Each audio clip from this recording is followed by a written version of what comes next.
Welcome to episode 8 of அறம் திணை podcast. நம்ம அறம் திணை பாட்காஸ்ட்ல விளிம்புநிலை மக்கள் மற்றும் காலநிலை மாற்றம் பத்தி பேசிட்டு இருக்கோம். அதுலயும் குறிப்பா சாமானிய மக்கள் காலநிலை மாற்றத்தால எப்படி பாதிக்கப்படுறாங்க, அதுல இருந்து தகவமைச்சுக்க அவங்க என்ன மாதிரியான விஷயங்கள் பண்றாங்க, அப்படி அவங்க பண்ற சில விஷயங்கள் எப்படி காலநிலை மாற்றத்தோட விளைவுகள்ல இருந்து தப்பிக்க உதவி பண்ணுதுன்ற மாதிரியான பல விஷயங்களை நம்மளோட அறம் திணை பாட்காஸ்ட்ல பேசிட்டு இருக்கோம்.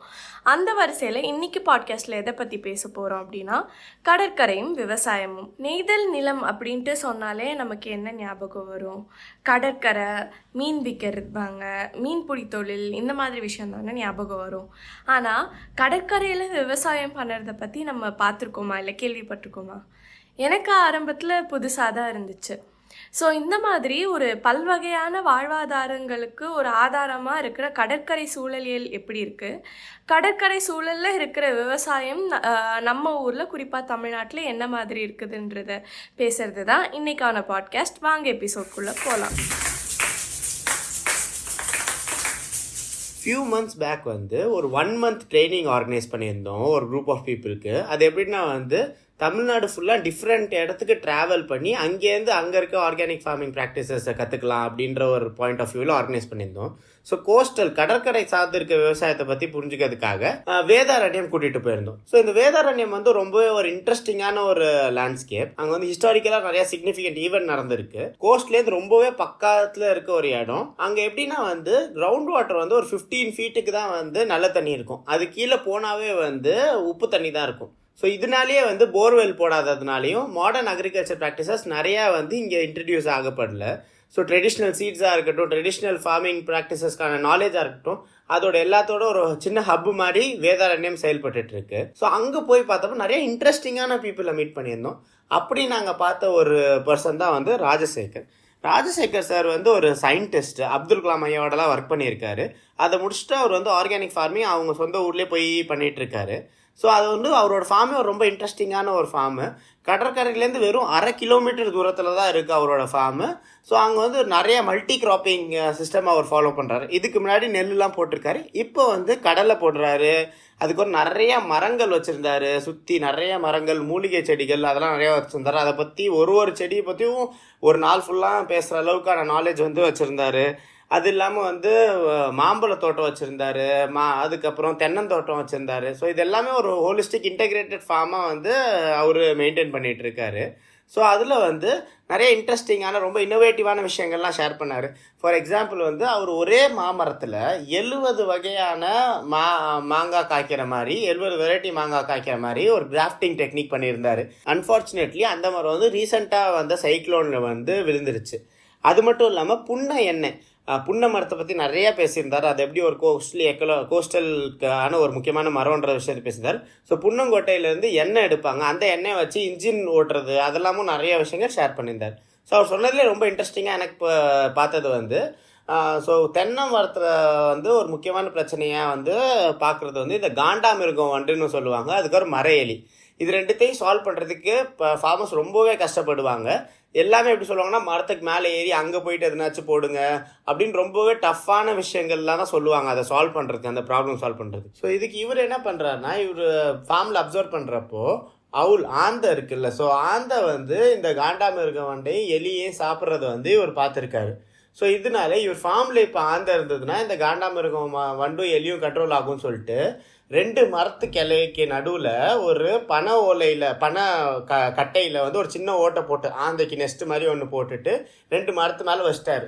ஸோ அப்போது இந்த ஆந்தைங்கள்லாம் அங்கே இருக்க இந்த காண்டாமிருகம் வண்டும் எலி பிரச்சனையும் குறைச்சிருக்கு.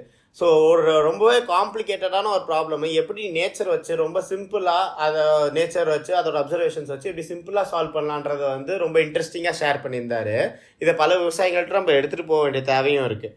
ஸோ இவர்கிட்ட ஃபார்ம் பார்த்ததுக்கப்புறம் வாங்க கோஸ்ட்டுக்கு போகலாம் அப்படின்னு சொல்லிட்டு, கடற்கரைக்கு போகலான்னு சொல்லிட்டு ஒரு கோஸ்டல் வாக் மாதிரி கூப்பிட்டு போயிருந்தார். ஒரு 1/2 kilometer நடந்து போனோம். அதுக்கப்புறம் கடற்கரை ஃபுல்லாக அப்படியே பீச் சைடு வாக் மாதிரி ஒன்று, ஈவினிங் வாக் மாதிரி ஒன்று போனோம். ரொம்பவே ஜாலியாக இருந்தது. நேச்சரோட ரொம்ப கனெக்ட் ஆக முடிஞ்சது. அந்த ரொம்ப ஃப்ரெஷ் ஏர் அண்ட் எல்லாமே ரொம்ப பீஸ்ஃபுல்லாக இருந்தது. ஸோ போகிற வழி ஃபுல்லாமே பல விஷயங்கள் கோஸ்டல் எக்காலஜி பற்றி எப்படி பனை மரங்களோட முக்கியத்துவம், தாழை மரத்தோட முக்கியத்துவம், புங்கை மரத்தோட முக்கியத்துவம், கோஸ்டல் எக்காலஜி என்னது, சாண்ட் டியூன்ஸ் எவ்வளோ இம்பார்ட்டண்ட்டு, ஏன் வந்து ஃபார்மிங்க்கும் சாண்ட் டியூன்ஸ்க்கு என்ன ரிலேஷன்ஷிப் இருக்குது, ஒரு சாண்ட் டியூன் எப்படி ஃபார்ம் ஆகுது, இந்த மாதிரி பல விஷயங்கள் ஷேர் பண்ணாரு. ஸோ சாண்ட் டியூன்ஸ்னாவே அதை பற்றி இன்னும் டீட்டெயிலாக பெனி ஷேர் பண்ணுவா. ஸோ அதில் வந்து ராவண மீசன்னு சொல்லிட்டு ஒரு புல் இருக்கும், அது வந்து காலில் நல்லா சுருக்குன்னு குத்தும். ஸோ அதுக்கு தான் அது ராவண மீசன் அதுக்கு பேர் வச்சுருக்காங்கன்னு நினைக்கிறேன். ஸோ அது பார்த்துட்டு இருந்தோம். ஸோ பல விஷயங்கள் வந்து அந்த ஹோல் ஈவினிங்கே வந்து ஒரு பெரிய கற்றலுக்கான ஒரு இடமா நம்ம வந்து பார்க்க முடிஞ்சுது. அதுக்கப்புறம் அப்படியே போயிட்டு இருக்கப்ப சடனாக வந்து இங்கே தான்ப்பா ஒரு 100 குழந்தைங்களை வந்து சுனாமியில் செத்து போன குழந்தைங்கள புதைச்சோம் அப்படின்னு அசால்ட்டாக சொல்லிட்டு போயிட்டாரு. எங்கள் எல்லாருக்குமே வந்து ரொம்ப எமோஷ்னலாக அந்த இடத்துல ரொம்ப பாண்ட் ஆகிட்டோம். முக்கியமாக அப்போ தான் கோஸ்டல் ஏரியாஸோட வல்னரபிலிட்டி இன் டர்ம்ஸ் ஆஃப் சுனாமியாக இருக்கட்டும், இல்லை வேறு ஏதாச்சும் சைக்ளோன்ஸாக இருக்கட்டும், அதை வந்து ரொம்ப டீப்பாக அண்டர்ஸ்டாண்ட் பண்ணி புரிஞ்சிக்க முடியுது.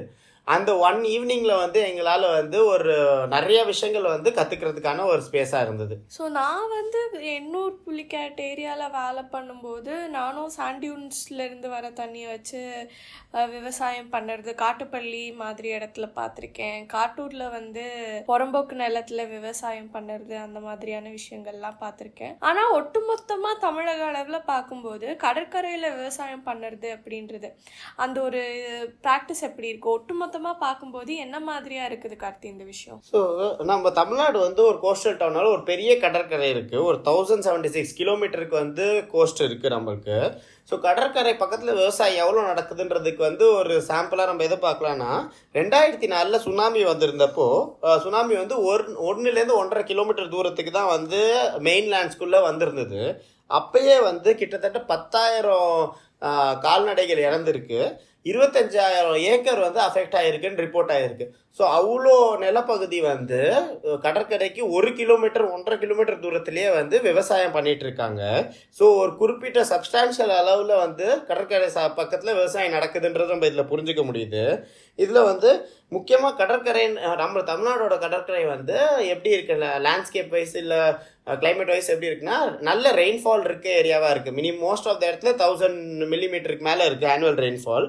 அது இல்லாமல் வந்து இதில் வந்து நார்த் ஈஸ்ட் மான்சூன் தான் மெயின் ரெயின்ஃபாலாக இருக்குது. ஒரு 70% ரெயின் வந்து இந்த நார்த் ஈஸ்ட் மான்சூன் பீரியடில் தான் வருது. ஸோ அது வந்து தான் அதுக்கேற்ற மாதிரி தான் அக்ரிகல்ச்சர் கேலண்டரும் அதுக்கேற்ற மாதிரி அவங்க பீப்புள் வந்து அதை ஃபாலோ பண்ணுறாங்க.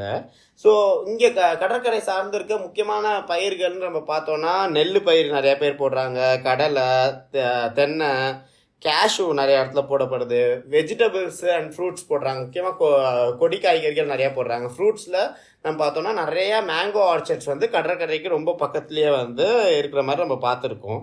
ஸோ ஹிஸ்டாரிக்கலாக பார்த்தோன்னா வந்து நம்ம ரீசெண்டாக நான் பார்த்த ஒரு ரிப்போர்ட் வந்து என்னென்னா வந்து பாளையக்காட்டு காட்டன்னு சொல்லிட்டு பழவேற்காடு பகுதி பக்கத்தில் க்ரோ பண்ணியிருந்துட்டு இருக்காங்க. ஸோ அது ஒரு indigenous variety of cotton. So அதை வந்து கோரமண்டல் காட்டன்னு சொல்கிறாங்க. ஸோ அந்த காட்டனை வச்சு பாளையக்காட்டு லுங்கின்னு சொல்லிட்டு பண்ணுறது ரொம்ப கல்ச்சரலி ரொம்ப சிக்னிஃபிகண்ட் அண்ட் ரொம்பவே அந்த டைமில் ரொம்ப இம்பார்ட்டண்ட்டாக பார்க்கப்பட்டுச்சு. ஸோ அது என்ன சொல்கிறாங்கன்னா, ஒரு 16-17 செஞ்சுரியில் 4500க்கு மேலே ஷிப்ஸ் வந்திருக்கு யூரோப்லேருந்தும் வெஸ்டர்ன் ஏஷியாலேருந்தும். இந்த பாளையக்காட்டு காட்டனை வந்து கோல்டோட தங்கத்தோட எக்ஸ்சேஞ்ச் பண்ணிக்கிறதுக்காக வந்திருக்கு. ஸோ அவ்வளோ சிக்னிஃபிகண்ட்டாக விவசாயம் வந்து கடற்கரை பக்கத்தில் இருந்துட்டு இருக்கு. இந்த மாதிரி பல வகைப்பட்ட பரந்துபட்ட வளமான இந்த விவசாயம் எல்லாம் நடக்கிறதுக்கு அடிப்படையில் என்ன இருக்குது அப்படின்ட்டு பார்த்தா கடற்கரையோட சூழலியல் வந்து அதுக்கேற்ற மாதிரியான ஒரு தன்மையை வந்து ஏற்படுத்தி கொடுக்குது. இப்போ கடற்கரை சூழலியல் அப்படின்ட்டு சொல்லும்போது அங்கே இருக்கிற நீர்ச்சூழல் அப்படின்றது வந்து ரொம்ப முக்கியமான ஒரு விஷயம். இதை வந்து நம்ம 3 வகையாக வந்து பார்க்கலாம். ஒன்று கடற்கரை அப்படின்பாங்க, இன்னொன்னு உப்பங்களி, இன்னொன்னு கலிவேலி அப்படின்ட்டு சொல்லுவாங்க. கடற்கரை அப்படின்றது கடற்கரை சார்ந்து இருக்கிற நீர்ப்பரப்பு பகுதி, அதாவது கடல் உப்பு தண்ணி இருக்கிற பகுதி, இதை வந்து கடற்கரை அப்படின்ட்டு சொல்லுவாங்க. உப்பங்களி அப்படின்றது வந்து உப்பு தண்ணியும் உள்ள இருந்து வர நல்ல தண்ணியும் சேர்ற ஒரு பகுதி, அதாவது பிராக்ரிஷ் வாட்டர், இதுதான் வந்து உப்பங்களி அப்படின்ட்டு சொல்லுவாங்க. கலிவேலி அப்படின்றது நமக்கே தெரியும், இங்க இருக்கிற உள்நாட்டில் இருக்கிற நீர்நிலைகள்ல இருந்து ஆறுகள் வழியா சேனல்ஸ் வழியா நல்ல தண்ணி வந்து கடல்ல போய் கலக்கும். அந்த கலக்கிறதுக்கு முன்னாடி ஒரு தேங்கி நிக்கும்ல, அந்த ஒரு பகுதியை தான் வந்து கழிவேலி அப்படின்ட்டு சொல்லுவாங்க. இப்போ இந்த ஒரு நீர் பரப்புலயும் இருக்கிற நீரின் தன்மைக்கு ஏத்த மாதிரி தான் அங்க இருக்கிற உயிரினங்கள், விலங்கினங்கள் எல்லாமே, தாவரங்கள் எல்லாம் என்ன மாதிரி வளரும், என்ன மாதிரி இதுக்கு அது பொருத்தமான ப்ரீடிங் சைட்டா இருக்கும் அப்படின்ற விஷயங்கள்லாம் இருக்குது. ஸோ இதை பொறுத்து தான் அங்க என்ன மாதிரியான வாழ்வாதாரங்கள் வந்து இருக்கு அப்படின்றதையும் நம்ம சொல்ல முடியும். நம்ம இவ்வளோ நேரம் பேசின மாதிரி கடற்கரை சார்ந்த வாழ்வாதாரம் அப்படின்னா மீனவம் மட்டும் கிடையாது, அது ரொம்பவே பரந்துபட்டது. அதுல ஒரு முக்கியமான பங்கா வந்து நம்ம இந்த நீர் சூழலை வந்து பார்க்க வேண்டிய ஒரு தேவை இருக்கு. அடுத்தபடியா கடல் சூழல்ல நம்ம ஒரு முக்கியமான விஷயமா பார்க்கும்போது கடற்கரை சூழலியல்ல வந்து இந்த மணல் குன்றுகள், அலையாத்தி காடுகள், கோரல் ரீவ்ஸ், ஆயிஸ்டர் ரீவ்ஸ், இந்த மாதிரியான சில நேச்சுரல் ஃபேக்டர்ஸ் வந்து ஒரு இயற்கை அரண் மாதிரி இந்த நிலப்பகுதியோட சூழல், இதை சார்ந்து இருக்கிற மக்களுக்கு ஒரு பாதுகாப்பு அரண் மாதிரி இருக்கு. அதுல வந்து குறிப்பா தமிழ்நாடு கடற்கரையை பத்தி பேசும்போது ரொம்ப முக்கியமா சொல்ல வேண்டிய ஒரு விஷயம் தான் வந்து மணல் குன்றுகள். இந்த மணல் குன்றுகள் அப்படின்றது வந்து சிம்பிளா சொல்லணும்னா என்னன்னா, ஒரு மணலாலான ஒரு சின்ன மலை மாதிரி உங்களுக்கு இருக்கும். ஆனா அது பார்க்க ஏதோ ஒரு டெசர்டட் ஏரியா மாதிரி நம்ம பார்க்கும்போது காட்சிக்கு வந்து ஒரு டெசர்டட் ஏரியா மாதிரி தெரியும். ஆனா அது ஈக்காலஜிக்கலா எவ்வளோ முக்கியமான ஒரு பேரியரா இருக்குது அப்படின்னா, இந்த கடல்ல இருக்கிற தண்ணி நிலத்துக்குள்ள வராம தடுத்து நல்ல தண்ணியை உறிஞ்சு வச்சுக்கிற ஒரு ஸ்பாஞ்ச் மாதிரி ஆக்ட் பண்ற ஒரு விஷயம் தான் இந்த மணல் குன்று. இந்த மணல் குன்று எப்படி ஃபார்ம் ஆகுது அப்படின்ட்டு பார்த்தா, கடற்கரையில இருக்கிற விண்ட் கரண்ட்ஸ்ல வந்து கொஞ்சம் கொஞ்சமா மணல்கள் சேர முதல்ல ராவணன் மீசை, அந்த மாதிரி இன்னும் பல தாவரங்கள் இருக்குது. இந்த மாதிரி தாவரங்களை வந்து சாண்ட் பைண்டர்ஸ் அப்படின்ட்டு சொல்லுவாங்க. இந்த சாண்ட் பைண்டர்ஸ் மாதிரியான தாவரங்கள் முதல்ல அங்க முளைக்கும் போது அதை அப்படியே அந்த மண்ணை புடிச்சு வச்சு அதை மணல் குன்றுகளா வந்து ஃபார்ம் பண்ண ஆரம்பிக்குது. ஒரு மணல் மேடு வந்து எப்போ ஒரு முழுசான இது அப்படின்ட்டு நம்ம சொல்லுவோம்னா, எப்போ ஒரு பனைமரம் அதுல வருதோ அப்போ வந்து அந்த மணல் குன்று ஃபுல்லா ஃபார்ம் ஆயிடுச்சு அப்படின்ட்டு நம்ம எடுத்துக்கலாம். ஸோ இந்த மாதிரி மணல் குன்றுகள் கடற்கரையை தாண்டி வந்ததும் உள்ள இருக்கிற மக்களுக்கு வந்து உப்பு தண்ணியை தடுத்து நல்ல தண்ணியை கொடுக்கறது மட்டும் இல்லாம, பேரிடர் காலங்கள்ல எவ்வளோ பேரலைகள் வந்தாலும் அதுல இருந்து ஒரு நேச்சுரல் பேரியர் மாதிரி, ஒரு கடற்கரை வந்த உடனே ஒரு நேச்சுரலான அரண் மாதிரி வந்து கம்பீரமா நிக்கிற தோற்றம் கொண்ட ஒன்னாவும் இருக்கு. இதே மாதிரி விஷயங்கள் தான் வந்து அலையாத்தி காடுகள் மாதிரியான ஒரு இதுலயும். அந்த அலையாத்தி காடு அப்படின்ட்டு சொல்லும் போது பேர்லயே நமக்கு தெரியும், அலைகளை ஆத்தி அனுப்புறது. ஸோ சுனாமியே வந்தாலுமே அந்த அலையோட வீரியத்தை கம்மி பண்ணி பெரிய அளவிலான பேரிடர்கள்ல இருந்து தடுத்து ஒரு அரண் மாதிரி இருக்கு. இதே மாதிரி ஆழிப்படுக்கைகளா இருக்கட்டும் சரி, கோரல் ரீவ்ஸா இருக்கட்டும் சரி, இந்த மாதிரி பல வகையில அந்தந்த இடத்தோட தன்மைக்கு ஏற்ற மாதிரி அந்தந்த நிலப்பரப்புகள்ல பல்வேறு இயற்கை அரண்கள் வந்து நேச்சுரலாவே இருக்கு. ஸோ இந்த கோஸ்டல் எக்காலஜியே இவ்வளோ டைவர்ஸா, இவ்வளோ கோ எக்ஸிஸ்டண்டா இருக்கப்போ இதை சார்ந்து இருக்க மக்களும் வந்து பலதரப்பட்ட மக்கள் இருப்பாங்க. அந்த விவசாயிகளாக இருக்கலாம், மீனவர்களாக இருக்கலாம், உப்பங்களில் வேலை செய்கிறவங்களா இருக்கலாம். பல தரப்பட்ட வாழ்வாதாரங்கள் எப்படி ஒன்றுக்கு ஒன்று இணைஞ்சிருக்கு, அங்கே இருக்க மக்களுக்குள்ள இருக்க ரிலேஷன்ஷிப் என்ன, இதெல்லாம் பற்றி கொஞ்சம் ஷேர் பண்ண முடியுமா பெனி? நம்மளோட கடற்கரை சார்ந்து சின்ன சின்ன தொழில்களாக பரவலாக எண்ணில் அடங்காத அளவுக்கு நிறைய வாழ்வாதாரங்கள் இருக்கு. ஆனால் பெருமளவில் பார்க்கக்கூடியதா எடுத்துக்கிட்டா முதல்ல மீனவம், அடுத்தது விவசாயம், அதுக்கப்புறம் உப்பு தொழிலையும் உப்பு விவசாயத்தையும் கால்நடையும் நம்ம மறந்துட முடியாது. இந்த 4 வாழ்வாதாரங்களுமே நம்மளோட தமிழக கடற்கரையில வந்து ரொம்ப முக்கியமான ஒரு விஷயமா இருக்கு. அதுல ஒரு பகுதிகளையும் அந்த இடத்துல இருக்கிற நீர்ச்சூழல், அந்த இடத்தோட தன்மை, அங்க இருக்கிற மக்களுக்கு ஏத்த மாதிரி சில இடங்கள்ல வந்து மீனவமும் விவசாயமும் மட்டும் நடக்கும், சில இடங்கள்ல உப்பு தொழிலும் விவசாயமும் மாறி மாறி நடக்கும், மீனவம் வந்து தனியா இருக்கும். அந்த மாதிரி வேற காம்பினேஷன்ஸ்ல வந்து அந்த இடத்தோட மைக்ரோ ஈக்காலஜி வந்து இருக்கு. இப்போ இதை யார் பண்றாங்க அப்படின்றதுமே இதே மாதிரியான ஒரு காம்பினேஷனா தான் இருக்கு. எடுத்துக்காட்டுக்கு ரீசெண்டா நான் வந்து செய்யூர்ல நடக்கிற விவசாயத்தை பற்றி கேள்விப்பட்டேன். அங்கே வந்து மீனவமும் மீனவம் பண்ணுற அதே மக்கள் தான் வந்து விவசாயமும் பண்ணுறாங்க. அந்த இடத்தோட ஈக்காலஜி பற்றி பேசும்போதே மணல் குன்றுக்கு மேலேருந்து பார்த்தா அப்படியே கீழே கடல் தான் தெரியும். மணல் மேட்டுக்கு மேலேயே தான் வந்து பீப்புளோட ஹாம்லெட்டுமே இருக்கும். சமீபத்தில் தான் நான் இந்த ஒரு விஷயமுமே கேள்விப்பட்டேன். பொதுவாக மீனவ கிராமங்கள், மீனவ குப்பங்கள்லாம் பட்டினம், பாக்கம் இந்த மாதிரியான வார்த்தைகள்ல எண்டாகிறது வந்து கேள்விப்பட்டிருப்போம். அதே மாதிரி மேடு அப்படின்ற ஒரு வார்த்தையுமே பரவலா இருந்துட்டு இருக்குதுன்றத வந்து நான் சமீபத்துல தான் தெரிஞ்சுக்கிட்டேன். இதுக்கு காரணம் மணல் குன்றுக்கு மேல வந்து இவங்களோட ஹாம்லெட்ஸ் இருக்கும் அப்படின்றது. ஸோ தட் சுனாமியே வந்தாலும் அது இவங்களுக்கு கீழே தான் இருக்கும். சுனாமியே வந்தாலும் இவங்களை வந்து எதுவும் அஃபெக்ட் பண்ணாது அப்படின்ற மாதிரியான ஒரு விஷயம் இருக்கும். ஸோ இங்க செய்யூர்ல வந்து என்ன மாதிரி இருக்குதுன்னா, அந்த பக்கம் கடல், இந்த பக்கம் பார்த்தா ஒரு நேச்சுரல் பேரியர் மாதிரி யூ ஷேப்ல தொடர்ச்சியான மணல் குன்றுகள் அடுக்குகளா இருக்கு. உள்ள விவசாய நிலம். அந்த மணல் குன்றுகள்ல இருந்து எக்ஸ்ட்ராக்ட் ஆகிற ஊத்து தண்ணியில இருந்து 2-3 போகமும் மக்கள் வந்து விவசாயம் பண்ற அளவுக்கான ரிசோர்ஸ் வந்து அங்க இருக்கு. இன்னொரு எடுத்துக்காட்டுக்கு வந்து எண்ணூர், காட்டுப்பள்ளி, பழவேற்காடு இந்த பக்கங்கள்ல வந்தா இப்போ கொஞ்சம் கம்மியா இருக்கு. ஆனா ஹிஸ்டரிக்கலா பார்க்கும்போது கடல் சார்ந்து இருக்கிற மக்கள், ஆறு சார்ந்து மீனவம் பண்ற மக்கள் ஒரு பக்கம் இருக்காங்க. இன்னொரு பக்கம் விவசாயமும் நடக்குது, கால்நடையும் நடக்குது, உப்பளமும் நடக்குது. இதை சார்ந்து இருக்கிற மக்கள் என்ன மாதிரி பண்றாங்கன்னா, மன்சூன் பீரியட்ல, அதாவது மானாவாரி விவசாயம் மன்சூன் பீரியட்ல மட்டும் பண்றாங்க. மிச்ச நேரத்துல அப்போ தேங்கி நிக்கிற தண்ணிய வந்து கால்வாய்கள் வெட்டி இழுத்து அதுல இருந்து உப்பு விவசாயம் பண்ணறது வந்து நடந்துகிட்டு இருக்கு. இந்த மாதிரி தமிழகம் முழுக்கவே வந்து பல உதாரணங்கள் கொடுக்கலாம். இந்த மாதிரி இப்போ இருக்கிற ப்ராக்டிசஸ் வந்து பறந்துபட்டு இருக்கும்போது இப்போ புதுசா கமர்ஷியலா வர நிறைய விஷயங்கள் வந்து இதுக்கு அபாயகரமாகவும் இருக்கு. முக்கியமா ஒரு தொழில் முறையாவே வந்து ஆக்வாகல்ச்சர், பண்ணை வளர்ப்பு முறை அப்படின்றது இப்போ பரவலா வந்துட்டு இருக்கு. எப்படி விவசாயத்துல வந்து நம்ம organic farming, chemical based farming அப்படின்ட்டு பிரிக்கிறோமோ, திரும்ப இந்த மாதிரி எல்லா உணவுப் பொருட்கள்லையுமே நஞ்ச கலக்கிற மாதிரியான ஒரு விஷயமா தான் இருக்கு. ஒரு பக்கம் திரும்ப நம்மளோட உணவுல வந்து நஞ்சு கலக்கப்படுது அப்படின்ட்டு பார்த்தா, நம்ம இவ்வளோ நேரம் வந்து ஒரு வைப்ரண்டான ஈக்காலஜி பத்தியும் அந்த ஈக்காலஜி சார்ந்து இருக்கிற தொழில்கள் பத்தியும் பேசணும். இந்த மாதிரியான பண்ணை வளர்ப்பு முறையில இருந்து வெளிவர ரசாயனங்களா இருக்கட்டும் சரி, எல்லாமே வந்து இதுக்கும் ஒரு பெரிய ஒட்டுமொத்த அபாயமா வந்து இந்த மாதிரி மேன்மேட் த்ரெட்ஸ் வந்து ஒரு பக்கம் இருக்குதுன்னா, வேற எந்த மாதிரியான பிரச்சனைகள்லாம் வந்து ஆஸ் ஃபார்மர்ஸ், கோஸ்டல்ல அக்ரிகல்ச்சர் பண்றவங்களுக்கு இருக்குது கார்த்தி? கடற்கரையில விவசாயம் பண்றவங்களுக்கு முக்கியமான பிரச்சனையா இருக்கிறதுல ஒண்ணு வந்து இந்த பேரிடர்கள்.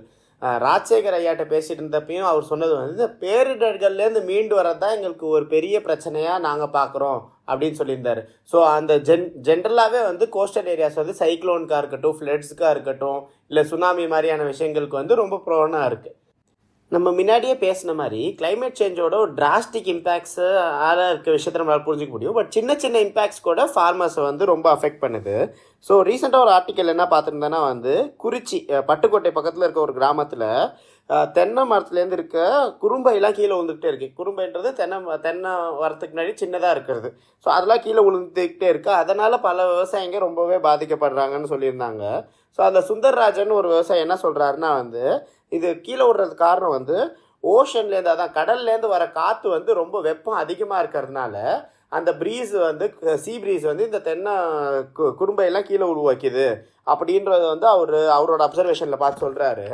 இது வந்து யூரோப்பியன் யூனியனில் பண்ண ஒரு ஆய்வுலேயுமே வந்து இந்த மாதிரி விஷயங்கள்லாம் வெளியே வந்திருக்கு, இந்த மாதிரி இருக்குது அப்படின்னு. ஸோ கிளைமேட் சேஞ்ச் ஒரு பெரிய ஃபேக்டராக இருக்க போகுது. இதெல்லாம் தாண்டி இன்னும் பல ரிஸ்க்ஸ் இருக்குது. கிளைமேட் சேஞ்சோட அசோசியேட்டடாக இன்னொரு பெரிய ரிஸ்க் வந்து சீ லெவல் ரைஸ். கடல் மட்டம் அதிகமாக கடற்கரை வந்து இருக்க மக்கள் வந்து பாதிக்கப்படுவாங்க. அவங்க வந்து ரீலொகேட் டிஸ்பிளேஸ் ஆகிறதுக்கான ஒரு பெரிய தேவை இருக்கும். அவங்களோட நிலங்கள் அதில் பாதிக்கப்படும். இன்னொரு முக்கியமான பிரச்சனையாக, சென்ட்ரலாக இருக்க ஒரு பிரச்சனையாக பார்க்குறது வந்து இந்த செலைனிட்டி, உப்புத்தன்மை ஆயிடுது. ஸோ செலைனிட்டிக்கு பல காரணங்கள் இருக்கலாம். பெனி சொன்ன மாதிரி அந்த மணல் குன்றுகள் எப்படி நம்மள வந்து ஒரு அரணா ப்ரொடெக்ட் பண்ணோ, அந்த மணல் குன்றுகளை அழிக்க உப்பு தண்ணி உள்ளே வரத்துக்கான வாய்ப்புகள் அதிகமாகிட்டே இருக்கும். அது மட்டும் இல்லாமல் நிலத்தடி நீரை நிறையா உரியறதுக்காக இருக்கலாம். இல்லாட்டி வந்து கெனால்ஸ் மூலியமாக வந்து கடல் தண்ணி வந்து உள்ளே வர்றதுனால இருக்கலாம். இல்லை பல விதத்தினால சாயிலோட செலைனிட்டி இன்க்ரீஸ் ஆகிடுது. ஸோ இந்த உப்புத்தன்மை அதிகமாகிறப்ப அங்கே விவசாயம் பண்ண முடியாத ஒரு சூழல் வருது. அதனாலையும் பல விவசாயிங்க பாதிக்கப்படுறாங்க. ஸோ இதனாலேயே இப்போ வேதாரண்யம் பற்றி இவ்வளோ நல்லா அழகாக பேசினப்போ ஒரு அபாயகரமான ஒரு விஷயமா என்ன இருக்குன்னா அங்கே விவசாயம் ஒழுங்காக பண்ண முடியாததுனால நிறைய பேர் மோனோகிராப்பிங் ஆஃப் சவுக்கு பிளான் பண்ணுறது, ஏதோ சேஃப்டிக்கு அதை பண்ணிட்டு போவோம், வேலை எல்லாமே இருக்கும் அப்படின்ற மாதிரியான ஒரு சூழலும் உருவாகுது. இந்த மாதிரி பல வகையான பிரச்சனைகள் ஃபேஸ் பண்ணிட்டு இருக்க விவசாயிங்க அவங்களும் அவங்க சைட்லேருந்து நிறைய ரெஸ்பான்சஸை கொடுக்குறாங்க. ஸோ இப்போ நம்ம செலைனிட்டி உப்புத்தன்மை அதிகமாகிறத பற்றி பேசிகிட்டு இருந்தோம்ல. ஸோ நம்ம பாரம்பரிய அரிசியிலேயே சில நெல் வகைகள் உப்புத்தன்மையை தாங்கி வளரக்கூடிய நெல் வகைகளாக இருக்குது. சூரக்குருவை, குழியடிச்சான், கருங்குருவை, கலர்பாலை, உவரி முண்டான், இந்த மாதிரி பல வகைகள் உப்பு தண்ணியில் வளரக்கூடிய தன்மையோடு இருக்குது. ஸோ அந்த மாதிரியான பயிர்களை ரிவைவ் பண்ணுறதுக்கான தேவை இருக்குது. அதை விவசாயிகள்கிட்ட எடுத்துகிட்டு போக வேண்டிய தேவை இருக்குது.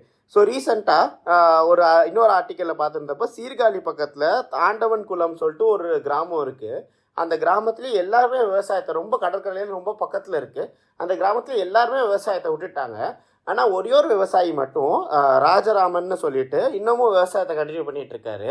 அவர் என்ன விவசாயம் பண்ணிட்டு இருக்காருன்னா இயற்கை விவசாயம் தான் பண்ணிட்டு இருக்காரு. ஸோ இந்த whole coastal erosion, coastal issues எல்லாத்தையுமே தாண்டி இயற்கை விவசாயம் பண்ணி பல மெத்தட்ஸ், லோக்கல் இன்னோவேஷன்ஸ் மூலியமாக விவசாயத்தை கண்டினியூ பண்ண முடியுன்றதுக்கு அவர் ஒரு வாழும் உதாரணமாக இருக்கார். அது மட்டும் இல்லாமல் இப்போ நிலங்களில் உப்புக்கு தன்மை அதிகமாகிடுச்சுன்னா அதை குறைக்கிறதுக்கு யூஸ்வலாக சாயில் ஃபர்டிலிட்டிக்கு இந்த தக்கப்பூண்டு, சணப்பை அதெல்லாம் போட்டு ஓட்டி விடணும் அப்படின்னு சொல்லுவாங்க. ஸோ அதோடு சேர்த்து குளிஞ்சி அதையும் போட்டுட்டு அதை வளர விட்டு அதை ஓட்டி விட்டோன்னா நிலத்தோட உப்புத்தன்மை குறைக்க முடியுது. அந்த விதத்தில் நிலத்தை ரீஸ்டோர் பண்ணி விவசாயம் பண்ணிட்டு இருக்க முடியுது. ஸோ இதெல்லாம் என்ன இருந்தாலுமே நமக்கு கண்ணு முன்னாடி இருக்க டேஞ்சர்ஸ் ரொம்பவே ஸ்ட்ராங்காக இருக்குது, ரொம்ப பெரிய விஷயமா இருக்குது. ஸோ அப்போ அதுக்கேற்ற மாதிரி நம்ம பல லைவ்லிஹுட் சோர்சஸ் மூலியமாக இன்கம் ஜென்ரேட் பண்ணுறதையும் ஒரு மாடலாக எடுத்துகிட்டு போக வேண்டிய தேவை இருக்குது. அப்படி வரக்கூடிய சில இது ஃபார் எக்ஸாம்பிள் நெல் பயிர் வைக்கிற இடத்துலையே மீன் வளர்க்குறதுக்கான ஒரு மெத்தட் ஃபாலோ பண்ணுறாங்க. அது முக்கியமாக சுந்தர்பன்ஸில் ஒரு ட்ரெடிஷ்னல் ப்ராக்டிஸாக இருக்குது, நிறைய பேர் அங்கே ஃபாலோ பண்ணிகிட்ருக்காங்க. அதை இங்கே நம்ம ஊருக்கு ஏற்ற மாதிரி அடாப்ட் பண்ணி நிறைய விவசாயிங்க முயற்சி பண்ணுறாங்க, அதில் வெற்றியும் கண்டிருக்காங்க. அது மட்டும் இல்லாமல் சீவீட், கடல் பாசியை விவசாயம் பண்ணுறது. முன்னாடி கடல் பாசி தண்ணிக்குள்ளே போயிட்டு அதை எடுத்துகிட்டு வருவாங்க. இப்போ ராஃப்ட் ஃபார்மிங்ன்ற மெத்தடு மூலியமாக இந்த கடல் பாசியையும் மண்டபம், ராமேஸ்வரம், புதுக்கோட்டை, தூத்துக்குடி இந்த மாதிரி இடத்துலலாம் இந்த கடல் பாசி விவசாயமும் ஃபாலோ பண்ணிட்டு இருக்காங்க. ஸோ இது உணவுக்கு, மருந்துக்கு, அதுக்கப்புறம் அக்ரிகல்ச்சர் யூஸுக்கு, இந்த மாதிரி விஷயத்துக்குலாம் யூஸ் ஆகுது. இந்த மாதிரி ஆன்ரவுண்டில் பல முயற்சிகள், பல இன்னோவேஷன்ஸ், பல எஃபர்ட்ஸ் நடந்துகிட்ருக்கு. இதெல்லாம் சப்போர்ட் பண்ணுற மாதிரி கவர்மெண்ட் சைட்லேருந்தும் சரி, நம்மள மாதிரி சோஷியல் கான்ஷியஸாக இருக்கவங்க சைட்லேருந்தும் சரி, இதை சப்போர்ட் பண்ணுறதுக்கும், இதை ப்ரொபோகேட் பண்ணுறதுக்கும், இதை எடுத்துகிட்டு போகிறதுக்கும் பல வேலைகள் பண்ண வேண்டிய தேவை இருக்குது. இந்த மொத்த விஷயத்துலையுமே எனக்கு இன்ட்ரெஸ்டிங்காக இருக்கிறது அந்த இன்டர்கனெக்டட்னஸ், பீப்புளுக்கு உள்ளே இருக்கிற ஒரு எக்ஸ்சேஞ்ச், அண்ட் வேறு லைவ்லிஹுட்டில் இருக்காங்களா இருக்கட்டும் சரி, ஒரே இதுவாக இருக்கட்டும் சரி, அவங்களுக்குள்ளே இருக்கிற எக்ஸ்சேஞ்ச் இன் ரிசோர்ஸஸ், அவங்களுக்குள்ள ஒரு மியூச்சுவலான கோஆப்ரேட்டிவ் ப்ராசஸ், இந்த மாதிரியான விஷயம் எனக்கு ரொம்ப இன்ட்ரெஸ்டிங்காக இருந்துச்சு. இதை பற்றி பேசும்போது என்ன ஞாபகம் வந்துச்சுன்னா, நாங்கள் அறம்திணை ஸ்டார்ட் பண்ணும்போதே ஒரு டேக்லைன் மாதிரி யோசிச்சுட்டு இருந்தோம். அப்போ தோணுன ஒரு விஷயம் லேண்ட், லைஃப், லைவ்லிஹுட் அப்படின்ற ஒரு விஷயம். இந்த மூணும் எப்படி ஒரு சைக்கிளாக இருக்குது அப்படின்றத பற்றி சொல்லிட்டு இருந்தோம். அதுக்கு ஒரு ரொம்ப அப்ராப்ரியேட்டான எக்ஸாம்பிளாக இந்த coastal ecology and coastal ecology சார்ந்த லைவ்லிஹுட்ஸ் இருந்துச்சு அப்படின்ட்டு நினைக்கிறேன். இந்த மாதிரி இன்னும் பல பகிர்வுகளுக்கு ஸ்டே டியூன் டு அறம்திணை பாட்காஸ்ட்.